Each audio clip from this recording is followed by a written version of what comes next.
এই মুখ্যমন্ত্রী মহিলা বিধায়কের অগ্নিমিত্রা পালকে তার পরিবার তার ব্যক্তিগত জীবন নিয়ে আক্রমণ করেছেন, অত্যন্ত কুরুচিকর। আজ কিন্তু দাদা হেভি খেপে গেছে।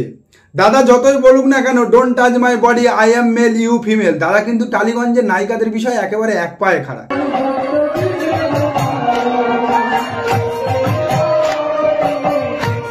তাও আবার নামটা যদি হয় অগ্নিমিত্রা পাল, তাতে তো আর কথা নেই। 2021 বিধানসভা নির্বাচনের আগে দাদা অনেক টালিগঞ্জের নায়িকাদের দলে যোগদান করিয়েছিল, ভারতীয় জনতা পার্টিতে যোগদান করেছিল, একটাও টেকেনি।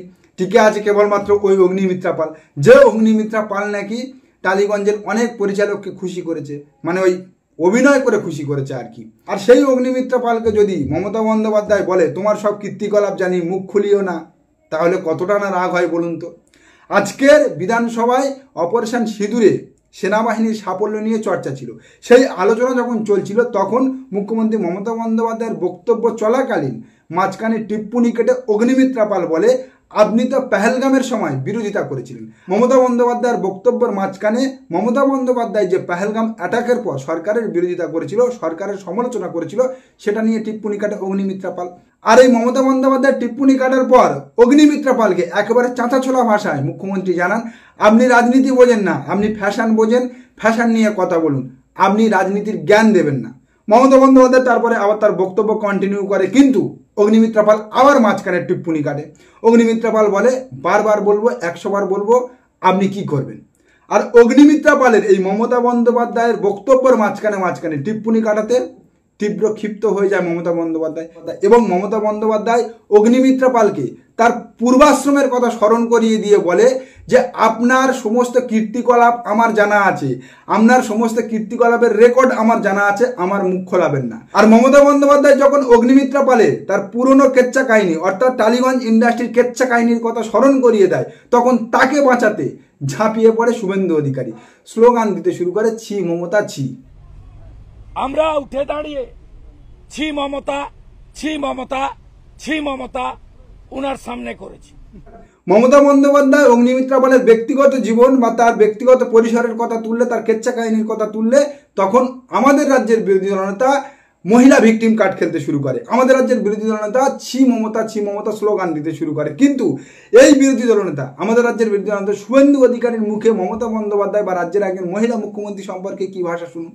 আমরা অনেকবারই বলেছি যে কালীঘাটের নালার নর্দমার পাশে থেকে এনার আচার আচরণ, মুখের ভাষা নর্দমার মতোই হয়েছে। মুখ্যমন্ত্রী মমতা বন্দ্যোপাধ্যায় অগ্নিমিত্রা পাল সম্পর্কে বা ভারতীয় জনতা পার্টির মহিলাদের সম্পর্কে কিছু বললেই সঙ্গে সঙ্গে শুভেন্দু অধিকারী মহিলা ভিকটিম কার্ড খেলে। আর এই শুভেন্দু অধিকারী, এই ভারতীয় জনতা পার্টি দিনের পর দিন, বছরের পর বছর মুখ্যমন্ত্রীকে ফুফা খালা বলে সম্বোধন করছে। হ্যাঁ, খালা আজকে একদম পুরো ব্যাটিং করেছেন। খালা বলতে পারেন, বুবু বলতে পারেন, আপা বলতে পারেন, ফুফা বলতে পারেন। আসলে ভারতীয় জনতা পার্টির চ্যাপ্টারে নারী সম্মান বা নারী মর্যাদা বলে কোনো শব্দ নেই। ভারতীয় জনতা পার্টি নারীদেরকে কেবলমাত্র ভোট ব্যাংক পলিটিক্সে ব্যবহার করেছে, রাজনৈতিক ফায়দা তোলার কাজে ব্যবহার করেছে। স্মৃতি ইরানি থেকে শুরু করে সন্দেশখালী রেখা পাত্র একের পর এক উদাহরণ। ভারতীয় জনতা পার্টির চ্যাপ্টারে যদি নারী সম্মান বা নারী মর্যাদা কথাটা উল্লেখ থাকতো, ভারতীয় জনতা পার্টির নেতারা, ভারতীয় জনতা পার্টির কর্মকর্তারা যদি নারীদের এত সম্মান দিত, তাহলে একের পর এক সিসিটিভি ফুটেজ নারীদের সঙ্গে উত্তরপ্রদেশ, মধ্যপ্রদেশ থেকে শুরু করে গুজরাট, বিহারে একের পর এক ভারতীয় জনতা পার্টিদের যে সমস্ত সিসিটিভি ফুটেজ, যে সমস্ত যৌন কেলেঙ্কারি ফাঁস হচ্ছে, তার সামনে আসতো না। এই ভারতীয় জনতা পার্টির কৈলাস বিজয়বর্গীয় তিনি বলছে ভারতীয় নারীদের যারা কম পোশাক পরে বা ছোট পোশাক পরে তাদেরকে নাকি তার সুর্পনাখা মনে হয়। लड़कियां भी इतने गंदे कपड़े पहन के निकलती है, बिल्कुल सुपर्ण सा लगती है। लड़कियां भी इतने गंदे कपड़े पहन के निकलती है, बिल्कुल सुपर्ण सा लगती है। মমতা ব্যানার্জি অগ্নিমিত্রা পালের পূর্বাশ্রমের কথা স্মরণ করিয়ে দিয়েছে, তার ব্যক্তিগত জীবনের কেচ্ছার কথা তুলবে বলেছে, তখন শুভেন্দু অধিকারীর খুব গায়ে জ্বালা লেগে গেছে। আর এই শুভেন্দু অধিকারী এবং এই শুভেন্দু অধিকারীর চালা কৌস্তব বাগচি লাগাতার দীপক ঘোষের একটা চটি বই নিয়ে মুখ্যমন্ত্রী মমতা বন্দ্যোপাধ্যায়কে আক্রমণ করছে। সিঁদুর আপনি তো আপনার স্ত্রীকেই পড়াননি কখনো, সিঁদুর সবসময় স্বামীর হাত থেকে স্ত্রীকে নিতে হয়, তো মোদিজি তো নিজেই পড়ান। দীপক ঘোষের বইতে পাবেন। উনি এই লেভেলে অ্যাটাক করলে দীপক ঘোষের বইটা ছাপিয়ে বিতরণ হবে।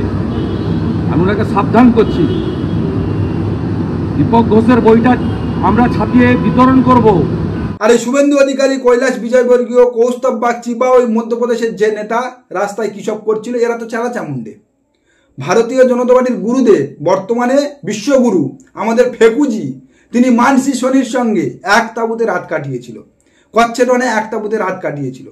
প্রদীপ শর্মার লেখা সেই বই আসছে, আর প্রদীপ শর্মার লেখা সেই বই মার্কেটে আসছে শুনে এই কৌস্তব বাগচি ল্যাজ গুটিয়ে ছুট মেরেছে, এই শুভেন্দু অধিকারীর বাতেলা বন্ধ হয়ে গিয়েছে। আর জঙ্গিরা কিভাবে পেহেলগামে ঢুকলো, কাদের গাফিলতির কারণে 26 জন নিরীহ পর্যটকের জীবন চলে গেল, তা নিয়ে প্রশ্ন করা যাবে না।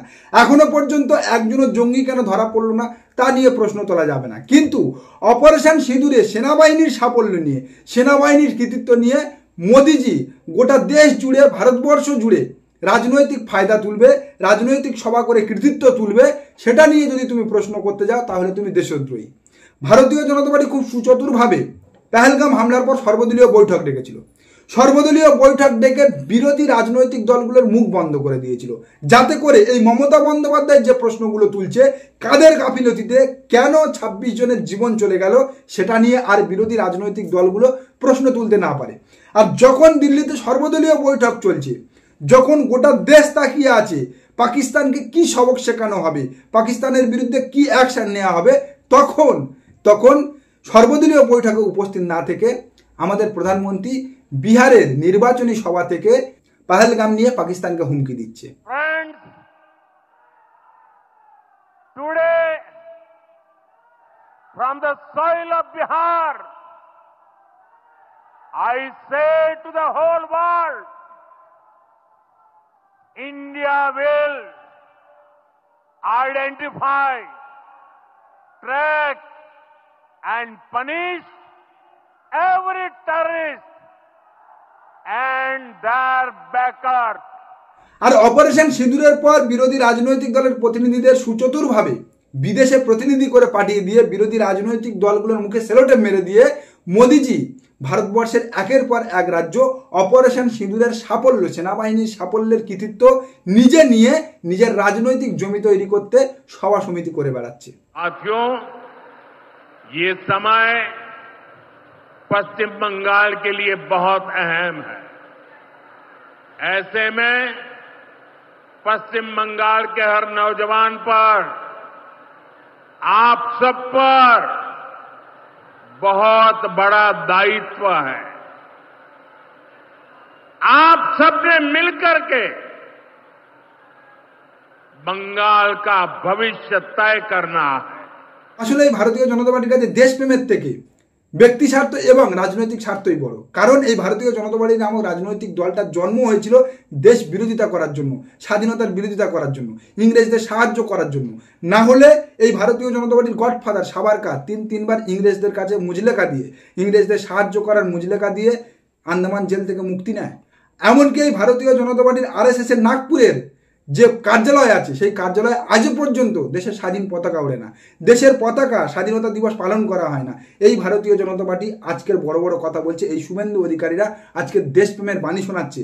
পুলওয়ামা, পেহেলগাম, বালাকোট থেকে শুরু করে পার্লামেন্ট অ্যাটাক, এই ভারতীয় জনতা পার্টির ক্ষমতাকালে সব থেকে বেশি পাকিস্তান আক্রমণ করেছে। আর এই ভারতীয় জনতা পার্টি প্রত্যেকটা পাকিস্তান আক্রমণকে রাজনৈতিক ভোট ব্যাংকে কনভার্ট করে রাজনৈতিক জমি তৈরি করার কাজে লাগিয়েছে। পুলওয়ামার সময় আমরা দেখেছি সেনাবাহিনীর নামে এরা ভোট চেয়েছে, পেহেলগামের সময়ও আমরা দেখলাম অপারেশন সিঁদুরে সেনাবাহিনীর সাফল্যকে নিজের কৃতিত্ব বলে ফেকুজি গোটা দেশ জুড়ে ভারতীয় জনতা পার্টির রাজনৈতিক জমি তৈরি করছে। কারণ হিন্দু মুসলমান আর পাকিস্তান ছাড়া তো এই ভারতীয় জনতা পার্টি অস্তিত্বহীন। যতদিন পর্যন্ত এই ভারতীয় জনতা পার্টি হিন্দু মুসলমান করতে পারছে এবং ভারতবর্ষের মানুষ ধর্মের নামে ভোট দিতে পারছে, ততদিন পর্যন্ত এই ভারতীয় জনতা পার্টি ক্ষমতায় থাকবে। আর এই ভারতীয় জনতা পার্টি সরকার থাকলে পাকিস্তান আক্রমণ করবে। কারণ ভারতবর্ষকে সব থেকে বেশিবার আক্রমণ করেছে যখন বিজেপি সরকার ভারতবর্ষ চালিয়েছে, বিজেপি সরকার ফর্ম করেছে। ওই প্রত্যেকটা নির্বাচনের আগে একটা করে পাকিস্তান আক্রমণ দেখিয়ে ভারতবাসী সিম্প্যাথি আদায় করবে, নিজেদের ভোট ব্যাংক শক্ত করবে। ধর্ম অর্থাৎ হিন্দু মুসলমান আর পাকিস্তান আর হিন্দু মুসলমান ভারতীয় জনতা পার্টির রাজনীতির চ্যাপ্টার থেকে উঠে গেলে ভারতীয় জনতা পার্টি নামক রাজনৈতিক দলটা ভারতবর্ষ থেকে বিলীন হয়ে যাবে। নমস্কার, আজকের প্রতিবেদন এখানে শেষ করছি। দেখা হচ্ছে আগামী কোনো প্রতিবেদনে।